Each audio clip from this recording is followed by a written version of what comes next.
안녕하세요, 변집사입니다. 자, 오늘은 최근 선고된 의미 있는 대법원 판결을 하나 소개하려고 합니다. 먼저 사실관계부터 살펴보도록 하겠습니다. 자, A씨는 보험 설계사의 권유로 남편을 피보험자로 하는 상해사망보험에 가입했습니다. 이 보험에는 이륜차 부담보 특약이 포함되어 있었습니다. 이륜차 부담보 특약은 이륜차를 운전하던 중에 사고가 발생하는 경우에는 보험금을 지급받지 못한다는 내용입니다. 자, 여기까지는 일반적입니다. 그런데 특이하게도 이 사건의 경우에는 보험에 가입할 때 피보험자가 회사에 출근할 때만 이륜 자동차를 운행한다 라는 취지의 확인서와 사원증을 제출하면 이륜차로 출퇴근 중에 사고가 발생한 경우에도 보험금을 지급하도록 하고 있었습니다. 그런데 보험 설계사는 출퇴근 시 이륜 자동차를 타다가 사고가 나도 보험금을 받을 수 있다고 설명을 하면서 보험 모집 시 A씨에게 확인서와 사원증 제출에 관한 내용은 설명하지 않았습니다. 이후 A씨의 남편이 오토바이를 타고 출근하다가 교통사고로 사망하게 됩니다.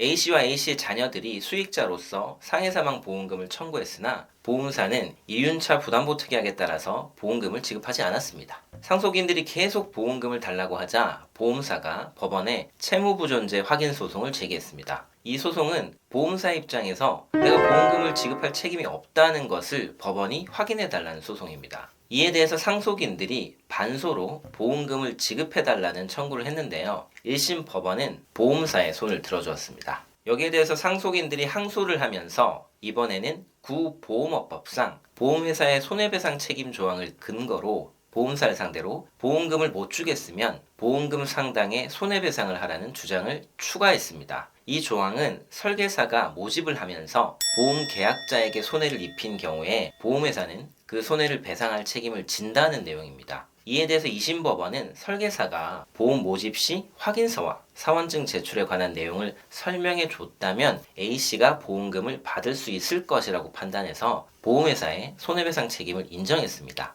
이번에는 이 2심 판결에 대해서 양측이 모두 상고를 했습니다. 대법원의 판단을 받아야 되겠다는 것이죠. 이에 대해서 대법원은 2심 법원과 마찬가지로 설계사의 주의 의무 위반을 인정하고 보험회사의 손해배상 책임이 있다고 판단했습니다. 자, 이제 제가 왜 이 판결이 의미 있다고 보는지 몇 가지 설명드리도록 하겠습니다. 첫 번째로 이전까지 구보험업법상 손해배상 책임을 인정하는 판결은 대부분 피보험자의 사망을 보험사고로 하는 보험계약에서 계약자와 피보험자가 달라서 피보험자의 자필 서명을 받아야 하는데 보험설계사가 이것을 설명해 주지 않아서 피보험자가 서명을 하지 않았고요. 따라서 보험계약이 무효로 되는 경우가 대부분이었습니다. 그런데 이 판결은 보험계약의 효력이 문제가 된 것이 아니라 보험금 지급 요건과 관련한 내용을 제대로 설명해주지 않은 경우에도 보험사의 손해배상 책임이 있다고 판단한 것입니다. 자, 이제 이 판결로 인해서 보험계약의 중요한 사항을 설계사가 설명하지 않아 보험금을 지급받지 못한 경우 보험사를 상대로 한 손해배상 청구가 늘어날 것으로 보입니다. 물론 손해배상 책임을 지게 될 중요한 사항이 과연 구체적으로 어떤 것인지는 개별 사안마다 다르게 판단될 것입니다.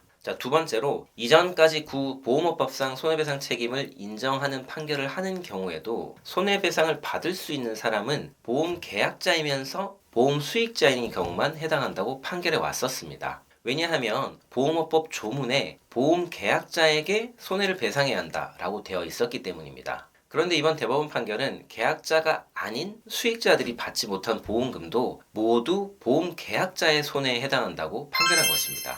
예를 들어서 예전에는 보험계약자이면서 수익자인 사람과 그냥 수익자인 사람이 손해배상 청구를 하면 설령 보험회사의 책임이 인정된다고 하더라도 보험계약자이면서 수익자인 사람만 손해배상을 받을 수 있고 그냥 수익자는 손해배상을 받을 수가 없었습니다. 그래서 오늘 소개드린 이 사건의 2심 법원은 A씨만 손해배상을 받을 수 있고 그 자녀들은 손해배상을 받을 수 없다고 판단했었습니다. 그런데 대법원은 보험계약자에게는 수익자를 지정할 권리가 있고 또 자신이 지정한 수익자가 보험금을 제대로 지급받는 데 대해서 법적인 이해관계 내지 이익을 가짐으로 나머지 수익자들이 지급받지 못한 보험금도 모두 계약자의 손해라고 인정한 것입니다. 저는 사실 평소에 이렇게 판단하는 것이 타당하다고 계속 생각을 하고 있었는데 대법원에서 제 생각이랑 똑같이 판결을 한 것 같습니다. 어쨌든 이 부분이 정말 중요하고 앞으로 이 분야에 근무하시는 분들은 꼭 알아두셔야 하겠습니다. 자, 마지막 세 번째로 손해배상 청구권은 손해를 안 날로부터 3년 이내에 행사하지 않으면 권리가 소멸하게 됩니다. 그런데 오늘 소개드린 사건의 경우 남편이 사망해서 보험금을 청구할 수 있게 된 날로부터 3년이 지난 이후에 손해배상 청구를 소송에서 반소로 제기했었습니다. 3년이 지난 것이죠. 그래서 보험회사가 손해배상 청구권의 소멸시효가 지났다라고 주장을 했었습니다. 이에 대해서 대법원은 이런 사건의 경우 손해는 바로 보험금을 지급받지 못하는 것을 의미할 텐데 1심 법원에서 보험금을 줄 필요가 없다고 보험사에 손을 들어준 판결을 선고한 그 시점에서야 A씨가 손해의 발생을 알게 되었다고 판단해 주었습니다. 그러니까 1심 판결이 난 이후부터 소멸시효 3년을 기산해야 된다는 것입니다. 이 일반적으로 소멸시효가 문제되는 사건의 경우에는 법원의 판결이 있은 이후에야 손해를 알게 되었다라고 주장을 하면 이것을 인정을 잘 안 해주는 편인데요. 이 사건의 경우는 인정을 해준 것입니다. 자, 오늘은 아주 재미난 대법원 판결을 소개해드렸습니다. 이번 판결은 상당히 보험 소비자 측에서 환영할 만한 판결이라고 생각이 되고요. 최근 법원이 너무나 보수적으로 보험사 편에서 판결을 많이 하고 있다고 느꼈는데 보험 소비자 편에서만 일하는 제 입장에서는 아주 바람직한 판결이라고 생각합니다. 혹시 여러분들 유사한 사건으로 분쟁 중이시라면 언제든지 연락 주시기 바랍니다. 카카오 채널이나 유선 전화를 이용하시면 되겠습니다. 네, 이번 시간은 여기까지 하도록 하고요. 다음 시간에 더 유익한 정보를 가지고 돌아오도록 하겠습니다. 편집사였습니다. 다음 시간에 뵙겠습니다.